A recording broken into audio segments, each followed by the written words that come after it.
السلام علیکم ورحمۃ اللہ وبرکاتہ۔ ایسی حقیقت جو کوئی نہیں بتاتا، مگر ہماری کوشش ہوتی ہے کہ ہر ویڈیو ہماری حقیقت پر مبنی ہو۔ جو آپ جب اس ویڈیو کو سنیں گے شروع سے آخر تک تو آپ خود جان جائیں گے یہ باتیں ابھی تک کسی نے نہیں بتائیں۔ چلیے ویڈیو شروع کرتے ہیں۔ تصور کریں ایک طرف بڑے بڑے دعوے کیے جا رہے ہیں کہ مشرق وسطی میں بس کل ہی امن ہونے والا ہے۔ بالکل، اور عین اسی وقت تل ابیب اور کریات شمونا کے آسمان پر کلسٹر میزائلوں اور ڈرونز کی بارش ہو رہی ہے۔ ہاں، اور صرف یہی نہیں، خطے میں موجود امریکہ کے 4 بڑے فوجی اڈوں کو بھی شدید نقصان پہنچنے کی اطلاعات آ رہی ہیں۔ تو یہ مطلب کوئی معمولی سرحدی جھڑپ تو نہیں ہے نا؟ جی نہیں، بالکل نہیں۔ یہ جو تضاد ہے نا، یہ واقعی ذہن کو الجھا دینے والا ہے۔ مطلب جو کچھ ہمیں اسکرینز پر دکھایا جا رہا ہے اور جو زمین پر ہو رہا ہے، ان دونوں میں زمین آسمان کا فرق ہے۔ صحیح۔ آج کے اس تفصیلی گفتگو میں ہم اسی دھوکے کو سمجھنے کی کوشش کریں گے، کیونکہ یہ محض چند حملوں کا تبادلہ نہیں لگ رہا مجھے۔ بالکل، دراصل مشرق وسطی میں طاقت کی جو بساط ہے نا، اس کو ایک بالکل ہی نئی شکل دی جا رہی ہے۔ ہم ایک ایسے موڑ پر کھڑے ہیں جہاں پرانے اتحادی، پرانے دشمن اور جنگ کے پرانے اصول، سب کچھ بدل رہا ہے۔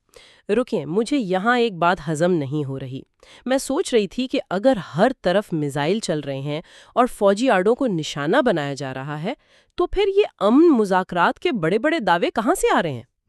یہ ایک بہت اہم سوال ہے۔ مطلب ہم نے دیکھا کہ ڈونلڈ ٹرمپ کی جانب سے جنگ بندی اور امن کو موقع دینے کی باتیں کی گئیں، لیکن اس کے چند ہی گھنٹوں بعد نتن یاہو نے ایک ہنگامی خطاب میں ان تمام باتوں کو ردی کی ٹوکری میں ڈال دیا اور کہا کہ حملے نہیں رکیں گے۔ جی بالکل۔ تو یہ کیا مذاق چل رہا ہے؟ ایک طرف امن کی لوریاں اور دوسری طرف بمباری۔ دیکھیں، اسے ایک اور زاویے سے سمجھنا ہوگا۔ سفارتکاری میں اکثر وہ نہیں کہا جاتا جو ہو رہا ہوتا ہے، بلکہ وہ کہا جاتا ہے جو آپ دنیا کو دکھانا چاہتے ہیں۔ اچھا، یعنی صرف دکھاوا؟ ہاں، ٹرمپ کے بیانات دراصل ایک سیاسی اور معاشی ضرورت تھے، لیکن نتن یاہو کا خطاب اس بات کا ثبوت تھا کہ زمینی حقائق اب سیاسی بیانات کے تابع نہیں رہے۔ اور ایران کا اس پر کیا رد عمل ہے؟ اگر آپ ایران کے موقف کو دیکھیں تو انہوں نے ان مذاکرات کی خبروں کو باقاعدہ دھوکہ اور فراڈ قرار دیا ہے۔ ان کا سیدھا سا استدلال یہ ہے کہ جب تک ان کے اسکولوں، اسپتالوں اور یہاں تک کہ جمز جیسی عام شہری تنصیبات پر حملے ہو رہے ہیں تو وہ بھی جواب دیں گے؟ بالکل، وہ ان میزائل حملوں کو محض ایک رد عمل سمجھتے ہیں۔ ان کے نزدیک مذاکرات کی میز پر بیٹھنے کا مطلب ہی نہیں بنتا جب تک دوسری طرف سے فائرنگ جاری ہو۔ تو پھر میرا سوال وہی ہے کہ اگر دونوں فریقین کو معلوم ہے کہ جنگ بند نہیں ہو رہی تو یہ مذاکرات کا شوشہ کیوں چھوڑا جا رہا ہے؟ کیا یہ سب محض ایک اسموک اسکرین ہے؟ مجھے تو ایسا لگتا ہے کہ یہ ساری بیان بازی صرف اس لیے کی جا رہی ہے تاکہ عالمی تیل کی منڈیوں میں کوئی اچانک بھونچال نہ آ جائے، کیونکہ اگر منڈیوں کو پتہ چل جائے کہ کوئی امن نہیں ہو رہا تو پیٹرول کی قیمتیں تو راتوں رات آسمان پر پہنچ جائیں گی۔ آپ نے بالکل اصل نبض بہاد رکھا ہے۔ عالمی منڈیاں انتہائی حساس ہوتی ہیں۔ واقعی؟ جب بھی مشرقی وسطی میں کشیدگی کی کوئی خبر آتی ہے نا تو سرمایہ کار خوف کا شکار ہو جاتے ہیں۔ یہ جو امن کی کوششوں کے بیانات داغے جاتے ہیں، یہ دراصل منڈیوں کے لیے ایک نفسیاتی پین کلر کا کام کرتے ہیں، تاکہ وقتی طور پر درد کم ہو سکے۔ جی، مقصد صرف یہ ہوتا ہے کہ سرمایہ کاروں کو کچھ تسلی رہے اور مارکیٹ فوری طور پر ڈوب نہ جائے۔ لیکن یہ پین کلر زیادہ دیر اثر نہیں دکھا سکتا، کیونکہ زمینی حقائق مسلسل اس سفارتی بیان بازی کو جھٹلا رہے ہیں۔ یہ تو معاشی پہلو ہو گیا، لیکن اگر ہم اس بیان بازی کے پردے سے نکل کر سیدھا میدان جنگ کی طرف چلیں تو وہاں کی صورتحال تو اور بھی زیادہ چکرا دینے والی ہے۔ بالکل۔ ہم نے سنا ہے کہ ان حملوں کی ٹائمنگ اور درستگی کچھ اس نوعیت کی ہے کہ اس نے روایتی عسکری ماہرین کے بھی ہوش اڑا دیے ہیں۔ جی، یہاں آ کر جنگ کی نوعیت بالکل بدل جاتی ہے۔ انٹیلیجنس کی رسائی کا جو لیول اب سامنے آیا ہے نا، وہ خوفناک حد تک گہرا ہے۔ کوئی خاص مثال اس کی؟ اس کی سب سے بڑی مثال وہ واقعہ ہے جب اسرائیلی صدر ایک مخصوص مقام پر پہنچے۔ ان کے وہاں پہنچنے کے عین اسی لمحے وہاں میسائل داغے گئے، جس کی وجہ سے انہیں فوری طور پر نکال کر ایک محفوظ بنکر میں منتقل کرنا پڑا۔ ایک منٹ، کسی ملک کے صدر کی نقل و حرکت، یہ تو ریاست کا سب سے بڑا راز ہوتا ہے۔ بالکل ہوتا ہے۔ اگر مخالفین کو عین اسی سیکنڈ یہ معلوم ہے کہ صدر کہاں کھڑے ہیں، تو اس کا سیدھا سا مطلب ہے کہ اندرونی صفوں میں موجود مواصلاتی نظام پوری طرح سے ہیک ہو چکا ہے، یا پھر ان کے اپنے لوگ مخبری کر رہے ہیں۔ آپ کا تجزیہ بالکل درست ہے۔ لوگ اسے شطرنج کے کھیل سے تشبیہ دیتے ہیں کہ حریف کی چال کا پتہ چل گیا، لیکن میں اس سے اتفاق نہیں کرتی۔ شطرنج میں تو پھر بھی مہرے سامنے ہوتے ہیں۔ یہ تو ایسا ہے جیسے آپ پوکر کھیل رہے ہوں، لیکن آپ کے حریف نے آپ کے پیچھے ایک شیشہ لگا رکھا ہے اور وہ آپ کے سارے پتے دیکھ رہا ہے۔ اس میں تو کوئی اسٹریٹجی بچی ہی نہیں۔ یہ پوکر اور شیشے والی تشبیہ بہت شاندار اور حقیقت کے قریب ہے۔ جب آپ کا انٹیلیجنس نیٹ ورک اس حد تک کمپرومائز ہو جائے تو عسکری برتری کا سارا تصور ہی منہدم ہو جاتا ہے۔ صحیح۔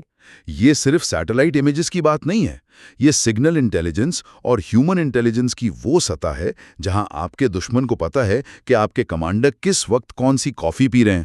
باپ رے! اور جب آپ کے پاس یہ معلومات ہوں تو اچانک حملے کی ضرورت ہی نہیں رہتی، آپ بس انتظار کرتے ہیں اور کمزوری کا فائدہ اٹھاتے ہیں۔ اچھا، اس انٹیلیجنس کی برتری کے ساتھ نا ایک اور عجیب و غریب حکمت عملی سامنے آ رہی ہے، جسے فرائیڈے اسٹرائک کہا جا رہا ہے۔ حملوں کے لیے جمعہ کا دن ہی کیوں چنا جاتا ہے؟ کیا یہ کوئی مذہبی علامت ہے یا اس کے پیچھے کوئی ٹھوس سائنس ہے؟ اس کے پیچھے خالص معاشی اور ٹیکنیکی سائنس ہے۔ دیکھیں، دنیا بھر کی بڑی سٹاک مارکیٹس جیسے وال سٹریٹ ہو گئی، وہ جمعہ کی شام کو بند ہو جاتی ہیں۔ ہاں، صحیح۔ اور پھر پیر کی صبح کھلتی ہیں۔ بالکل۔ تو جب جمعہ کی شام یا رات کو کوئی بڑا عسکری حملہ ہوتا ہے تو مارکیٹ بند ہونے کی وجہ سے سرمایہ کار اپنے شیئرز فروخت نہیں کر پاتے۔ یعنی جو کمپیوٹر الگوریدمز خبروں کو پڑھ کر خودکار طریقے سے حصے بیچتے ہیں وہ بھی رکے ہوتے ہیں؟ جی ہاں، وہ بھی رکے ہوتے ہیں۔ اس سے معیشت کے اچانک کریش ہونے کا، جسے ہم پینک سیلنگ کہتے ہیں، اس کا فوری خطرہ ٹل جاتا ہے۔ یہ تو کمال کی چال ہے۔ یعنی آپ نے حملہ بھی کر دیا اور ساتھ ہی سیاستدانوں کو ہفتے اور اتوار کے 2 دن بھی دے دیے کہ وہ ٹی وی پر آ کر بیانیے کو کنٹرول کر لیں۔ بالکل۔ ان 2 دنوں میں بیانات جاری کیے جاتے ہیں کہ نقصان اتنا نہیں ہوا، ہم صورتحال کو سنبھال رہے ہیں، سفارتی رابطے شروع ہو جاتے ہیں۔ مقصد یہ ہوتا ہے کہ جب پیر کی صبح مارکیٹ کھولے تو سرمایہ کاروں کا پہلا جھٹکا اور خوف گزر چکا ہو۔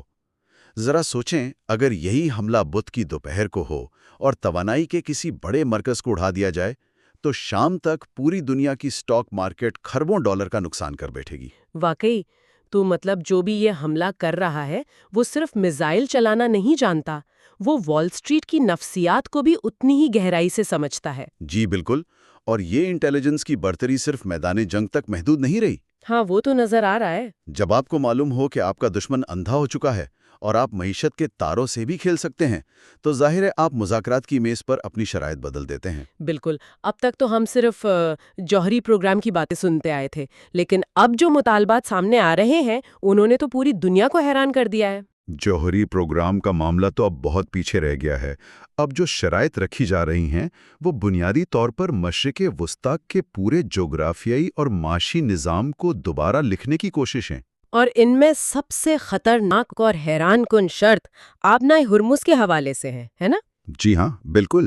یہ شرط کہ اب آبنائے ہرمز سے گزرنے والے جہازوں اور کنٹینرز پر باقاعدہ فیس یا ٹیکس وصول کیا جائے گا۔ ذرا سننے والوں کے لیے اس بات کی سنگینی واضح کریں، یہ آبنائے ہرمز دنیا کی تیل کی سپلائی کی شہ رگ ہے۔ اسے بالکل اسی طرح سمجھیں جیسے مصر کے پاس سویس کینال ہے یا پاناما کینال ہے۔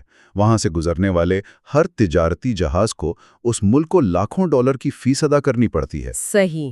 اب مطالبہ یہ کیا جا رہا ہے کہ چونکہ آبنائے ہرمز کا علاقہ ہمارے کنٹرول میں ہے، اس لیے یہاں سے گزرنے والا دنیا بھر کا تیل اور سامان تجارت سب پر ایک ٹرانزٹ ٹیکس لگے گا۔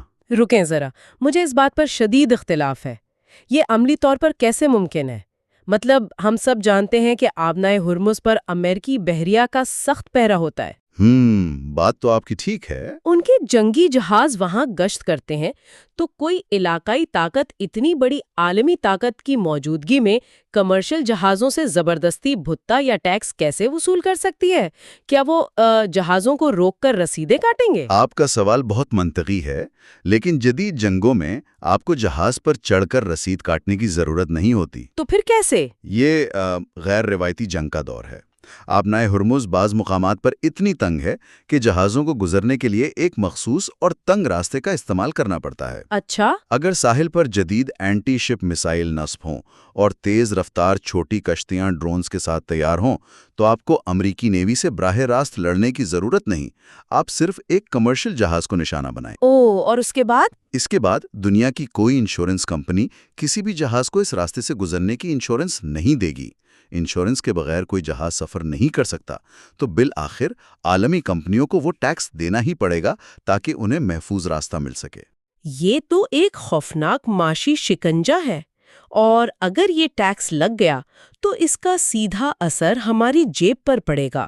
پیٹرول پمپ پر ملنے والا تیل راتوں رات مہنگا ہو جائے گا، کیونکہ وہ تجارتی کمپنیاں یہ ٹیکس اپنی جیب سے تو نہیں دیں گی، وہ اسے عوام تک منتقل کریں گی۔ بالکل ایسا ہی ہے۔ اچھا، یہ تو ہوئی ٹیکس کی بات، لیکن نقصانات کے ازالے کی بھی تو کوئی لمبی چوڑی فہرست آئی ہے نا؟ جی، مطالبہ کیا گیا ہے کہ اب تک جو بھی جانی اور مالی نقصانات ہوئے ہیں، امریکہ اور اس کے اتحادی اس کی مکمل تلافی کے لیے فنڈز فراہم کریں۔ اس کے علاوہ تمام اقتصادی اور معاشی پابندیوں کے فوری اور مستقل خاتمے کی شرط بھی عائد کی گئی ہے، اور عسکری حوالے سے یہ ضمانت مانگی گئی ہے کہ مستقبل میں کوئی حملہ نہیں ہوگا، اور خاص طور پر لبنان پر حملوں کی مکمل ممانعت ہونی چاہیے۔ یہ سب تو ایک طرف، لیکن ایک شرط ایسی ہے جو سن کر لگتا ہے کہ یہ مذاکرات کے لیے نہیں بلکہ مذاکرات کو ناکام بنانے کے لیے رکھی گئی ہے۔ کون سی شرط کی بات کر رہی ہیں آپ؟ یہ مطالبہ کہ امریکہ خطے سے مکمل انخلا کریں اور اپنے تمام فوجی اڈے ختم کریں۔ میں سننے والوں کو بتاتی چلوں کہ امریکہ کے اس وقت دنیا کے تقریباً 80 ممالک میں 800 سے زائد فوجی اڈے ہیں۔ بالکل۔ یہ اڈے کوئی معمولی کیمپ نہیں ہے، یہ ان کی عالمی چودراہٹ کی ریڑھ کی ہڈی ہیں۔ کیا کوئی سوچ بھی سکتا ہے کہ ایک سپر پاور صرف ایک تنازع کی وجہ سے اپنا بوریا بستر گول کر کے خطے سے نکل جائے گی، اور ساتھ ہی میزائل پروگرام پر کوئی سمجھوتا نہ کرنے کی شرط بھی؟ آپ کا یہ تجزیہ بہت اہم ہے کہ کیا یہ شرائط واقعی ماننے کے لیے رکھی گئی ہیں۔ دیکھیں، جب آپ مذاکرات کی میز پر اتنی کڑی شرائط رکھتے ہیں تو اس کا مطلب ہے کہ آپ خود کو طاقت کے اس مقام پر دیکھ رہے ہیں جہاں آپ کو پرواہ نہیں کہ دوسرا فریق کیا سوچتا ہے۔ یہ بات تو ہے۔ اور امریکہ کے لیے ان اڈوں کا خاتمہ واقعی ایک ڈراؤنے خواب سے کم نہیں، لیکن خطے میں ان کی پوزیشن اتنی کمزور ہو چکی ہے کہ انہیں ان مطالبات کو سننا پڑ رہا ہے۔ یہ تو وہی بات ہوئی کہ مانو تو بھی مشکل، نہ مانو تو بھی مشکل۔ اگر وہ نہیں مانتے اور تنازع بڑھتا ہے تو اس کا عالمی معاشیات پر کیا اثر پڑے گا؟ انرجی مارکیٹ میں اس وقت کیا کھچڑی پک رہی ہے؟ انرجی مارکیٹ کو اس وقت ایک ہتھیار کے طور پر استعمال کیا جا رہا ہے۔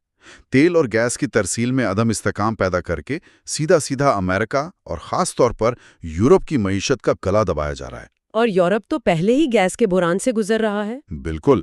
اگر مشرق وسطی سے بھی سپلائی مزید متاثر ہوتی ہے تو سردیوں میں یورپ کے اندر فیکٹریاں بند ہو سکتی ہیں، اور مہنگائی کا ایسا طوفان آ سکتا ہے جو وہاں کی حکومتوں کو گرا دے گا۔ اور اس ساری افراتفری میں ہم اسے کیسے بھول سکتے ہیں جو بڑی خاموشی سے سائٹ پر بیٹھ کر مسکرا رہا ہے؟ میرا مطلب ہے چین۔ ہاں، چین کی حکمت عملی تو اس وقت پوری دنیا کے لیے ایک کیس سٹڈی ہے۔ ایک طرف پورا مغرب انرجی کرائسس کے خوف سے کانپ رہا ہے، اور دوسری طرف چین کو تیل اور گیس کی سپلائی بلا تعطل جاری ہے۔ انہیں تو کوئی مسئلہ ہی نہیں۔ جی، وہ دنیا کی فیکٹری ہیں، اور جب ان کے معاشی حریفوں کو توانائی مہنگی مل رہی ہے تو چین سستا تیل لے کے اپنی معیشت کو مزید مضبوط کر رہا ہے۔ خطے کی طاقتیں بھی جانتی ہیں کہ کس کو تیل دینا ہے اور کس کی سپلائی روک کر دباؤ بڑھانا ہے۔ یہ عالمی بساط تو واقعی بہت پیچیدہ ہے، لیکن اگر ہم خود امریکہ کے اندرونی حالات پر نظر ڈالیں تو وہاں بھی کچھ کم حیران کن چیزیں نہیں ہو رہیں۔ ایک سپر پاور کی عوام اس جنگ کو کس نظر سے دیکھ رہی ہے؟ غیر مقبول کہنا شاید اس کی شدت کو کم کر کے بیان کرنا ہے۔ اگر آپ امریکی تجزیہ کاروں اور عسکری ماہرین کی رپورٹس دیکھیں نا تو تقریباً 90% عوام کا یہ ماننا ہے کہ یہ جنگ امریکہ کے مفاد میں نہیں ہے۔ 90%؟ یہ تو ایک بہت بڑا نمبر ہوتا ہے۔ بالکل، عوام کا ماننا ہے کہ یہ کسی اور کی جنگ ہے جس کا بوجھ امریکی ٹیکس دہندگان اٹھا رہے ہیں۔ اسے تاریخ کے بڑے سفارتی اور فوجی بلنڈرز میں شمار کیا جا رہا ہے۔ 90% کا مطلب ہے کہ ریاست کا بیانیہ اور عوام کی سوچ دو بالکل متضاد سمتوں میں سفر کر رہے ہیں۔ حکومت کچھ اور کہہ رہی ہے اور عوام کہہ رہی ہے کہ ہمیں اس دلدل سے نکالو۔ کیا اسی اندرونی دباؤ اور بے بسی کی وجہ سے ڈونلڈ ٹرمپ نے حال ہی میں وہ عجیب و غریب پیشکش کی تھی؟ جی ہاں، اسی بے بسی کی ایک واضح مثال ٹرمپ کی جانب سے آبنائے ہرمز کی مشترکہ نگرانی کی پیشکش تھی۔ انہوں نے کہا کہ ہم مل کر اس راستے کی حفاظت کر لیتے ہیں۔ لیکن اس پیشکش کا انجام کیا ہوا؟ اسے انتہائی حقارت سے مسترد کر دیا گیا اور جواب بڑا دلچسپ دیا گیا کہ اگر سویز کینال مصر کی ہے اور پاناما کینال متعلقہ ملک کی ہے تو آبنائے ہرمز پر کسی بیرونی طاقت کو حصہ کیوں دیا جائے؟ اوہو، یہ جواب تو سفارتی سطح پر ایک بہت بڑا تماچا ہے۔ یہاں آ کر ایک بہت عجیب سا تضاد ابھرتا ہے نا۔ ہم ایک ایسی سپر پاور کی بات کر رہے ہیں جس کے پاس دنیا کے جدید ترین طیارے ہیں، طیارہ بردار بحری جہاز ہیں، خربوں ڈالر کا بجٹ ہے۔ بالکل۔ لیکن دوسری طرف وہ سفارتی محاذ پر پیشکشیں کر رہے ہیں اور انہیں ٹھکرایا جا رہا ہے۔ عوام ساتھ دینے کو تیار نہیں۔ تو کیا آج کے دور میں صرف ہتھیاروں کی گنتی سے طاقت کا فیصلہ نہیں ہوتا؟ یہ اس پوری گفتگو کا سب سے اہم نقطہ ہے۔ آج کی دنیا میں آپ کی عسکری طاقت کتنی ہی بڑی کیوں نہ ہو، اگر آپ کا انٹیلیجنس نیٹ ورک ناکام ہے، اگر آپ عالمی معیشت اور توانائی کے راستوں پر کنٹرول کھو چکے ہیں، اور سب سے بڑھ کر یہ کہ اگر آپ کی اپنی عوام آپ کے پیچھے نہیں کھڑی تو آپ کے وہ جدید ترین جہاز اور میزائل کسی کام کے نہیں رہتے۔ طاقت کا تصور اب صرف فائر پاور نہیں رہا، یہ معیشت، انٹیلیجنس اور سفارتکاری کا ایک پیچیدہ جال بن چکا ہے۔ صحیح۔ اور جو فریق اس جال کو بہتر سمجھتا ہے نا، وہی آج کے نئے مشرق وسطیٰ میں اپنی شرائط منوا رہا ہے۔ تو اگر ہم اس سارے منظرنامے کو سمیٹنے کی کوشش کریں تو ایک بات شیشے کی طرح صاف ہو جاتی ہے۔ ہم جو کچھ خبروں میں دیکھتے ہیں وہ صرف سطح کا شور ہے۔ مشرق وسطیٰ میں جو کچھ ہو رہا ہے وہ محض چند ڈرونز یا میزائلوں کا تبادلہ نہیں ہے۔ بالکل نہیں۔ یہ دراصل اس خطے کے پرانے ڈھانچے کو گرا کر ایک نیا معاشی، تجارتی اور فوجی نقشہ تیار کرنے کی ایک بہت بڑی کوشش ہے۔ پرانے حکمرانوں اور پرانی طاقتوں کے بنائے ہوئے اصول اب کام نہیں کر رہے، اور نئی شرائط لکھی جا رہی ہیں۔ جی، اور ان شرائط کا اثر صرف اس خطے تک نہیں رہے گا بلکہ امریکہ سے لے کر چین تک اور یورپ کی مارکیٹوں سے لے کر ہمارے محلے کے پیٹرول پمپ تک محسوس کیا جائے گا۔ بلا شبہ۔ اور یہ تبدیلی اتنی تیزی سے آ رہی ہے کہ روایتی طاقتیں اسے سمجھنے اور اس کا توڑ نکالنے میں مسلسل ناکام نظر آ رہی ہیں۔ بالکل، اور اس ساری تفصیل کو سامنے رکھتے ہوئے جاتے جاتے میں سننے والوں کے لیے ایک ایسا سوال چھوڑ کر جانا چاہتی ہوں جو شاید ہم سب کے مستقبل کا تعین کرے۔ ذرا سوچیں، اگر آج آبنائے ہرمز پر ٹیکس لگانے کی بات ہو رہی ہے اور بڑی طاقتیں اسے روکنے میں بے بس نظر آ رہی ہیں تو مستقبل میں کیا ہوگا؟ اگر کل کو مختلف علاقائی طاقتیں دنیا کے دیگر اہم سمندری تجارتی راستوں پر بھی اپنی مرضی کے ٹیکس اور پابندیاں عائد کرنا شروع کر دیں تو اس دنیا کا وہ آزاد تجارتی نظام کیسا نظر آئے گا؟ وہ نظام جس کی بنیاد پر دنیا کے سمندر سب کے لیے کھلے ہیں اور جس پر ہماری آج کی پوری عالمی معیشت کھڑی ہے۔ کیا ہم ایک ایسے دور میں واپس جا رہے ہیں جہاں سمندروں پر سفر کرنا ایک بار پھر طاقتوروں اور مقامی جنگجوؤں کی مرہون منت ہوگا؟ یہ وہ سوال ہے جس کا جواب آنے والا وقت ہی دے گا۔ اور آخر میں ویڈیو پسند آئے تو کامنٹ میں اپنا فیڈ بیک ضرور دیں، چینل کو سبسکرائب اور ویڈیو کو شیئر ضرور کریں تاکہ اگلی ویڈیو کا نوٹیفیکیشن بر وقت مل سکے۔ یوٹیوب چینل ریالٹی شاک ہب